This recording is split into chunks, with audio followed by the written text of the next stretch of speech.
Sommige mensen thuis zie ik denken, wie staat er nou weer voor de camera? Ja, nou, ik ben Rox van Driel en ja, ik kom uit Kapel-Havenzaat. Dat is vlakbij Tiel, dus ja, ik zing natuurlijk. En ja, met Twan puur op het gevoel. En dat kennen mensen natuurlijk al wat langer. Hoe lang ben je zangeres? Nou ja, echt professioneel is pas echt een jaar. Dus ja, ik ben natuurlijk in de studio, White Villa. Daar heb ik mijn nummers opgenomen. En Dennis Eerhart die schrijft mijn nummers. Dus ja, dat is natuurlijk hartstikke gaaf. Dat je zoiets mee mag maken op je 22e verjaardag. Ja. Met mijn 21 jaar op mijn verjaardag kreeg ik eigenlijk een soort ja, cadeau. Zo van, je mag een nummer opnemen. En zo is het eigenlijk steeds verder gerold. Dus dat is wel, ja.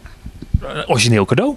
Ja, echt. Dat was echt, ik sprong uit mijn dak zo gezegd. Maar ik had wel een beetje voor ogen. Ik wilde een beetje tussen het levenslied en een beetje de tentfeesten ook een beetje af. En ja, het feest wilde ik vooral, ja. Want wie is dan je grote voorbeeld? Ja, mijn vader natuurlijk. En ja, Tina Turner, dat is een heel ander verhaal natuurlijk, het is Engels. Maar ja, dat is toch wel een heel groot voorbeeld. Die staat echt super op het podium. Ja, en dat is natuurlijk een wereldster. Wie is dan in Nederland je grote voorbeeld? Ja, ik kan zeggen Twan, hè? Zo. Ja. Je weet, ja, er zijn zoveel artiesten. Willeke Alberti vind ik echt een top gewoon. Ja, en er zijn er zoveel. Maar de liedjes die we van Rox horen, zijn dat de liedjes die Rox ook heeft meegemaakt? Ja, niet allemaal natuurlijk, maar ja, er zitten liedjes bij die echt, ja, die ik wel meegemaakt heb, ja.